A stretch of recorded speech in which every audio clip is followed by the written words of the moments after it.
today's session is something which is like really, really close to my heart.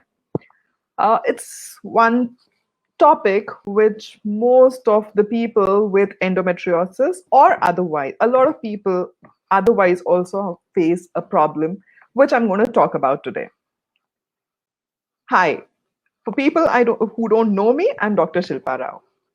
So I hope you had a lovely week.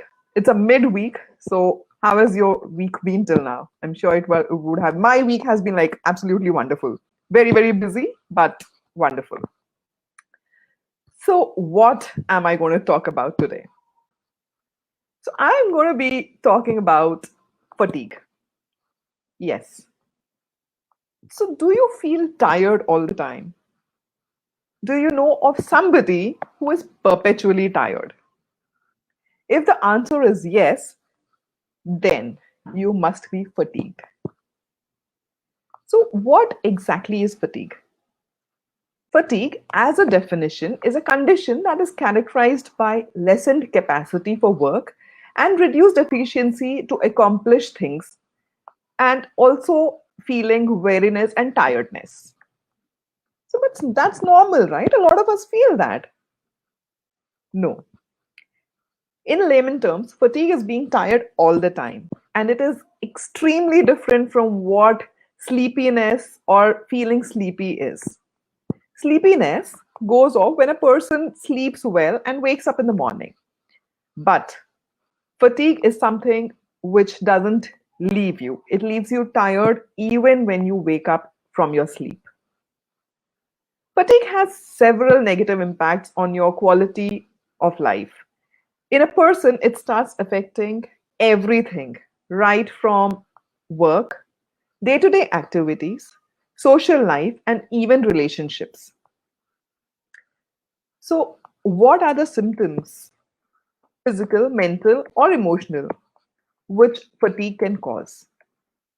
The first and foremost symptom that fatigue causes is chronic tiredness or sleepiness. There is headache, dizziness. Your muscles might feel sore. There is weakness in the muscles. The reflexes or your responses will be slowed down. Your mood might get irritable. You will get moody. There's impaired hand to eye coordination. Your appetite would be lesser. There is reduced immune system function, blurry vision, short term memory problems, poor concentration, hallucinations, reduced ability to pay attention to the situation, and last but not the least, low motivation. That's a long list, don't you think so? So, what are the reasons why fatigue happens? Is there just one reason?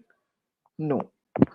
There are a lot of reasons why fatigue can happen, and I'll come to the pointers. The first one that I would want to talk about are the medical causes because of which fatigue can happen. Vitamin deficiency, which is like extremely overlooked, can cause extreme fatigue. The world moves at a hectic pace these days. And if you are one who feels really drained out, or you feel that you're constantly running on an empty fuel, you're not alone. Many people are in a similar boat. They don't have energy to accomplish anything at all, just because they feel tired throughout the day. Sometimes the cause of fatigue is obvious, like getting over a flu or falling short on sleep. So it's something which we know, all right, we haven't slept well, we might have fatigue the other day. But there is a possibility that you're deficient in vitamins. The first thing that you have to take into consideration is iron. Anemia. Anemia is something which occurs when there aren't enough red blood cells to meet your body's need for oxygen, or when these cells don't carry enough of an important protein called hemoglobin. Fatigue is usually the first sign of anemia. A blood test to measure the number of blood cells, the red blood cells, and the amount of hemoglobin can tell you whether you have anemia or not.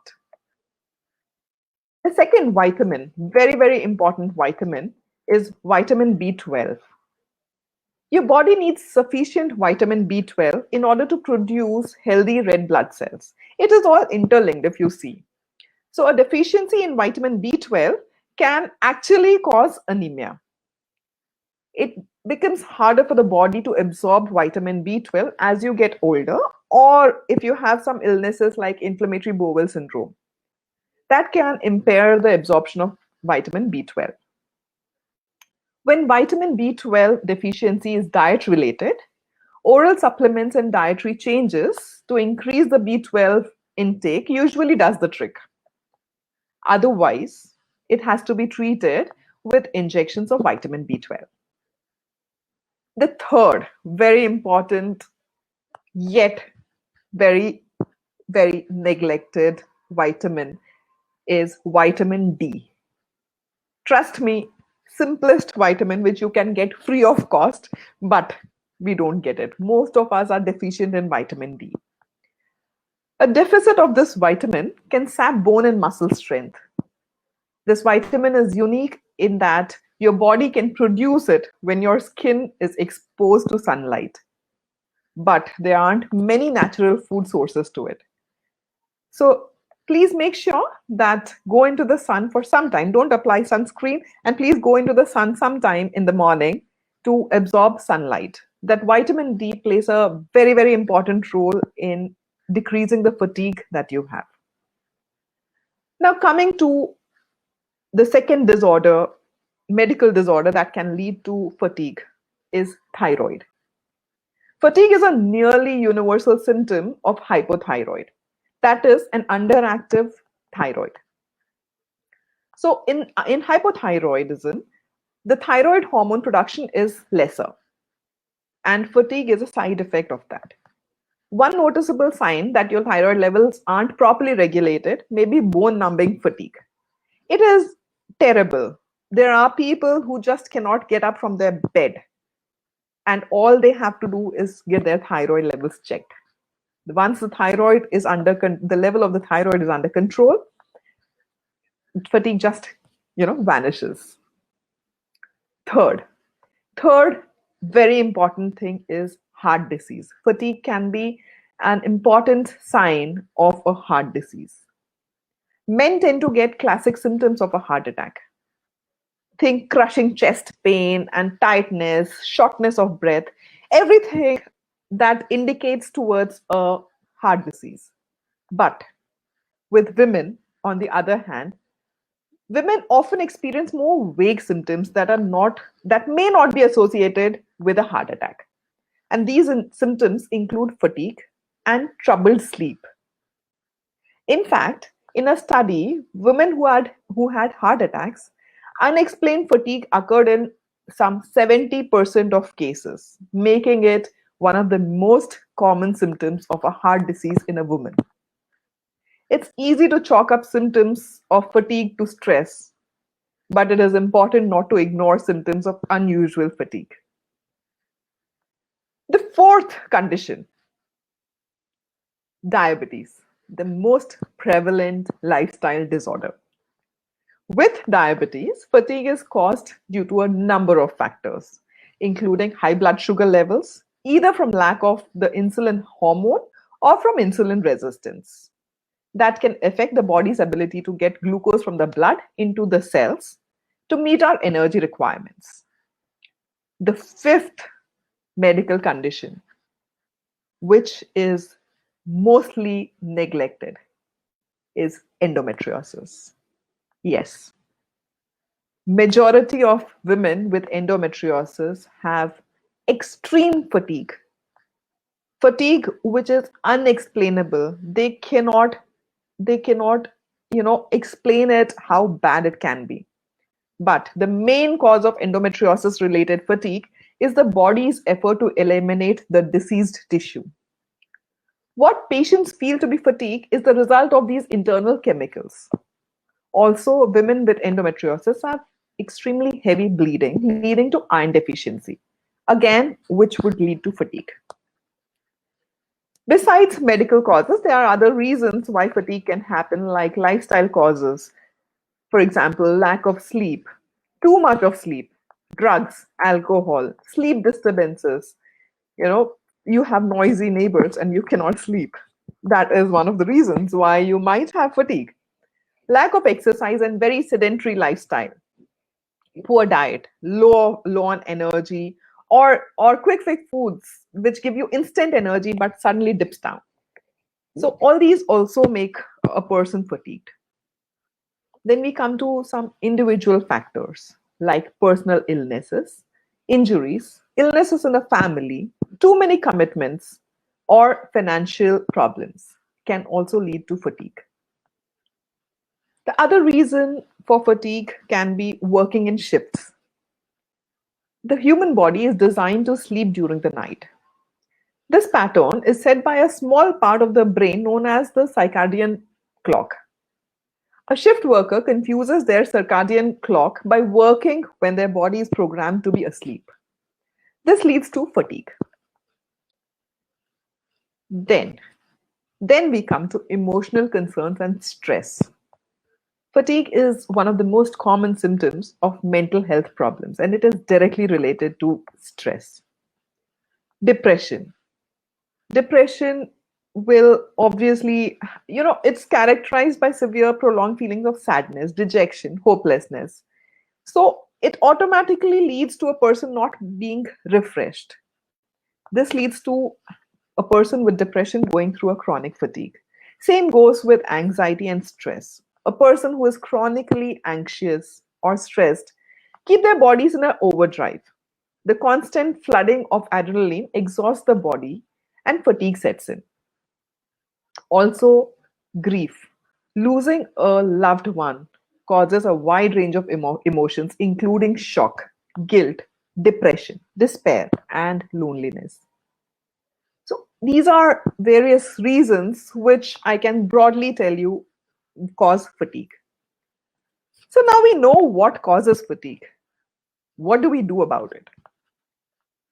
So, I'll come to 6 ways in which you can cope up with this fatigue.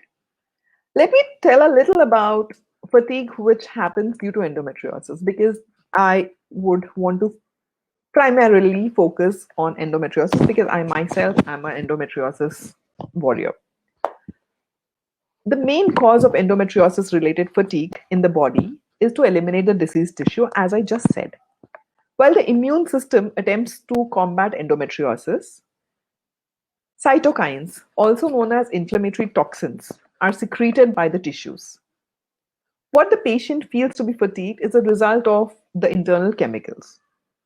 To assess the prevalence of endometriosis, fatigue in endometriosis, there was a study which was done. The researchers analyzed data from 560 women who were tested, for endometriosis. Then they matched these patients with another 560 women who did not have endometriosis diagnosis. The investigators found that majority of women with endometriosis, more than 50% of them, experienced fatigue as compared to just 22.4% of women without the condition. So endometriosis was, however, associated with additional symptoms of insomnia, depression, pain, stress, all of which could add on to the fatigue. So endometriosis and fatigue go hand in hand. So these cytokines and the body's attempt to heal can lead to an immune response and therefore chronic inflammation that can leave women with endometriosis feel drained. Similarly, blood loss due to heavy periods also cause fatigue in women with endometriosis. Some adjustments in lifestyle can manage fatigue in women with endometriosis and also otherwise. What are these factors? The first one is changing the diet.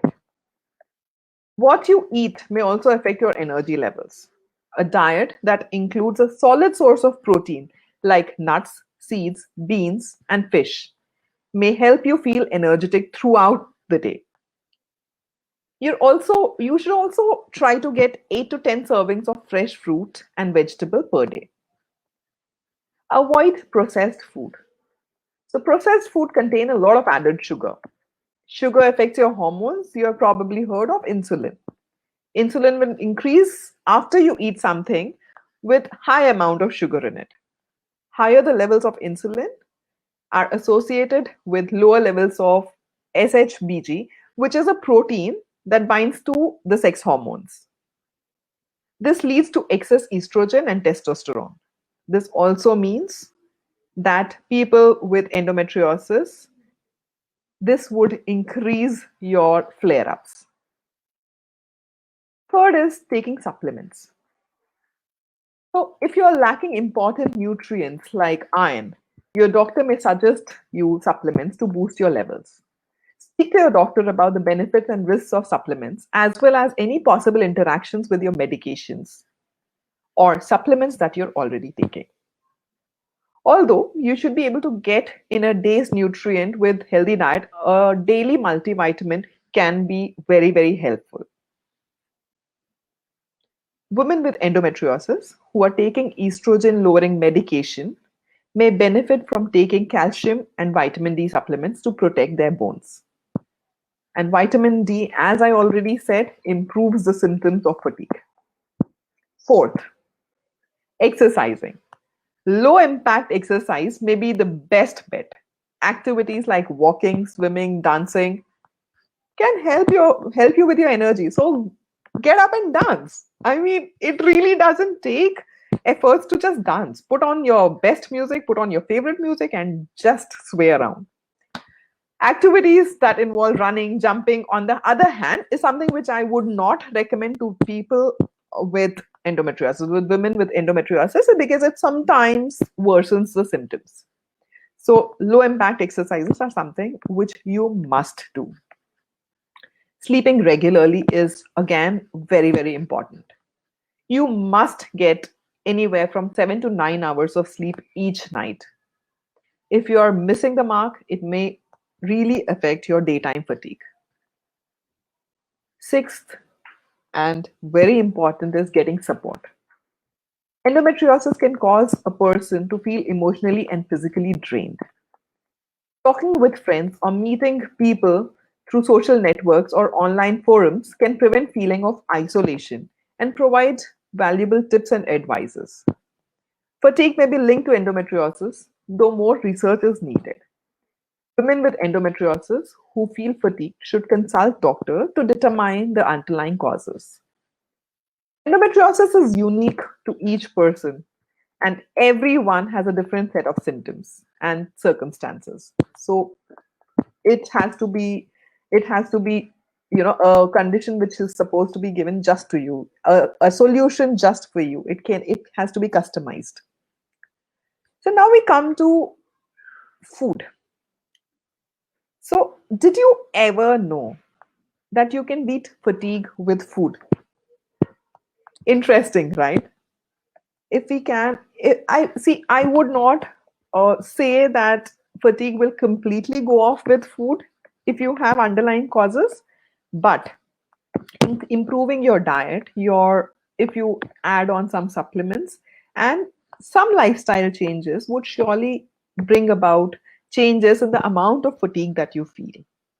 The moment we feel low in energy or we are tired, we turn to caffeinated drinks or energy bars to perk us up. Isn't it a regular scenario? A cup of coffee or an energy drink or a granola bar or some sugary snack looks so appealing when we are tired. But do these choices help? Doctors and nutritionists believe that they might provide initial energy rise, but soon it dips and we end up being more tired than before. You need certain nutrients to feel healthy and energized. That's not because they're stimulants, but because your body uses them to produce energy at a cellular level. And that's what acts as a fuel rather than just speeding up artificially for a little while. When you get energy at a cellular level, the energy is sustained for a longer time and you will feel a little more energetic through the day. Some of these energy producing nutrients include vitamin B12. Vitamin B12 is a nutrient that helps the body's nerve and blood cells healthy. And they help in making the DNA and genetic material in all the cells. As I already said, it also helps in preventing anemia. So, what are the main sources of vitamin B12? The main sources are meat and dairy products. So, many people get enough through their diet alone. But many vegetarians and vegans become deficient in vitamin B12 because they don't eat meat and dairy.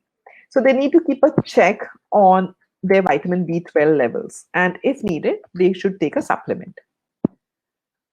Similarly, vitamin D. As I said already, the sun is anyways a source of vitamin D, but you can find it in some types of fishes such as tuna and salmon, and in fortified products such as milk, orange juice, and breakfast cereals. Supplements are another way of getting enough vitamin D. But saying that, please keep your vitamin D, under check because it is oil soluble, so you don't want a toxicity to happen. The third is carnitine. This is a chemical similar to an amino acid that is produced in the body. This helps the body to turn fat into energy. L-carnitine helps the body to produce energy. It is important for the heart and brain to function, muscle movement, and many other body processes. It plays a very significant role in boosting our body's metabolism. It does this by improving the mitochondrial function and increasing cellular activities. So, where exactly would you get this? Animal products like meat, fish, poultry, and milk are the best sources. In general, redder the meat, the higher the carnitine content. Dairy products also contain it, but in a very small fraction.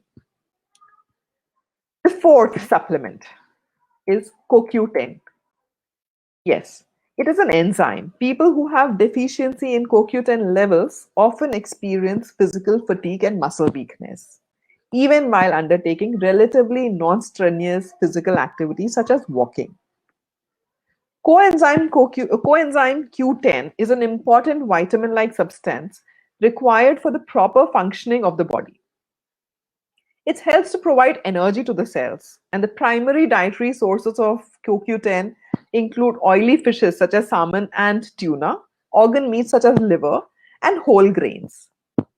Most individuals obtain sufficient amounts of CoQ10 from balanced diet, but supplementation may be useful in individuals with particular health conditions. People with chronic diseases such as heart failure, kidney or liver problems, or diabetes should be wary of using this supplement because this may lower the sugar levels and blood pressure. Doses of more than 300 milligrams may affect the liver enzyme levels. The fifth one is creatine. As the name suggests, this is naturally found in flesh and is acquired through diet rich in fish, meat, and other animal products such as dairy. As creatine is important for all cell functions, our body also makes its own. It's a substance that's found naturally in muscle cells. It helps your muscle produce energy during heavy weightlifting or high intensity exercises. It's very common for bodybuilders to be taking creatine supplements. So, creatine gives your muscles more energy and it leads to cell functions that increase muscle growth. So, supplements are, whey proteins and all that you will get, creatine in. The sixth is iron. Iron helps to preserve many vital functions in the body, including general energy and focus, gastrointestinal processes, immune system, and regulation of the body temperature. The benefits of iron often go unnoticed until a person is not getting enough of it. Iron from food comes in two forms, heme and non-heme. Heme is found in animal flesh like meat, poultry, and seafood. Non-heme iron is found in plant food like whole grains, nuts, seeds, legumes, and leafy greens. Also, check with your doctor about the over the counter supplements which are available. The seventh is magnesium. Magnesium is needed for more than 300 reactions in the body. That is like massive. It helps to maintain normal nerve and muscle function, supports healthy immune system, keeps the heartbeat steady, and helps bone remain strong. It also helps to adjust blood glucose levels. It aids in production of energy and protein. In general, rich sources of magnesium are available in the greens, nuts, seeds, dry beans, whole grains, wheat germ, wheat, and oat bran. The eighth nutrient that we are talking about is potassium. Potassium is found naturally in many food and as supplements. Its main role in the body is to help maintain normal levels of fluid inside our cells. Sodium, its counterpart, maintains normal fluid levels outside the cells. Potassium also helps muscles in contraction and supports normal blood pressure. So many fruits and vegetables that we eat regularly has potassium. A few examples are bananas, oranges, apricots, cooked spinach, raisins, broccoli, potatoes, sweet potatoes, mushrooms, peas, cucumbers, leafy greens, certain dairy products like milk, yogurt, some fish like tuna, cod, trout, and beans. A lot of beans actually, like kidney beans, soybeans, lentils, nuts, brown rice. So, a lot of food that you eat has potassium. So, just make sure that you have enough of these. When you look at fatigue fighters, you also have to look at carbohydrates and proteins. Carbs, which form sugary food and grains, give you quick energy, but that doesn't last for a very long time. Proteins, on the other hand, are something which are better for endurance. They are long lasting. The best thing to do is to combine carbs with these nutrients. Combine it's actually a balance of all the nutrients. So when you balance all the nutrients, that ways you get an immediate boost, but can also keep going for a long kind of an endurance training. And if you combine carbs, a little carbs and a lot of and proteins, it will last you for a complete day without you being tired throughout the day. So how do you go about it? Try to have include a lot of unprocessed food when you're eating. While a cheeseburger and fries might be very comforting while you're eating it, its nutritional value is low. Processed foods, such as some packed or canned foods, candies, boxed meals, or pre cooked meals for that matter, have a lot of additives, preservatives, sodiums, trans fats, which are not very healthy.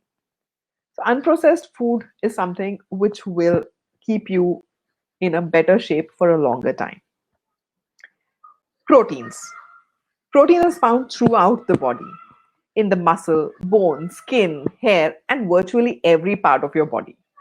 It makes up the enzyme that powers many chemical reactions and the hemoglobin that carries the oxygen in your blood. At least 10,000 different proteins make up what you are and keep the way you are. It is extremely essential for the growth and repair of the body and also for maintenance of good health. Protein also provides energy. Meat, fish, eggs, dairy are all good sources of protein. Different foods contain different mixes of other energy producing nutrients, though. I mean, you will have certain other nutrients also, but as a fact, protein is in a higher proportion. If your diet doesn't include a lot of meat or other animal proteins, you may need to increase your intake of plant-based protein in order to avoid fatigue. Sources of protein that don't come from animals include nuts, seeds, and beans.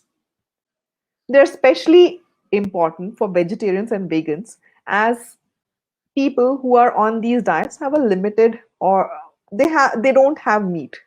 So the amount of protein that they have to get from their plant sources has to be increased.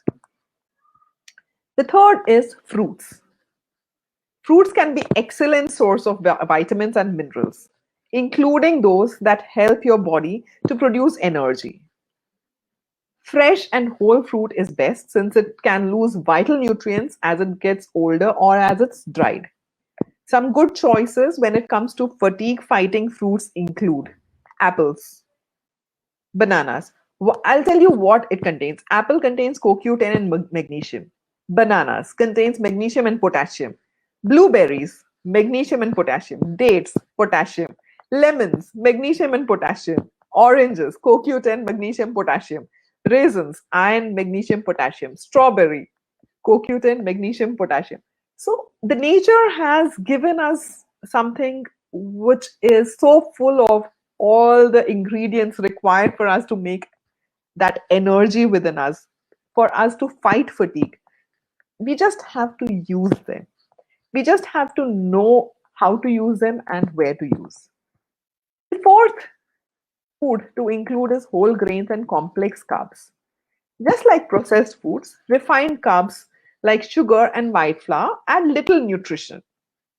Choosing whole grain foods and complex carbohydrates ensures that your body gets full benefits from the grain, and also it adds fibers to your fiber to your diet.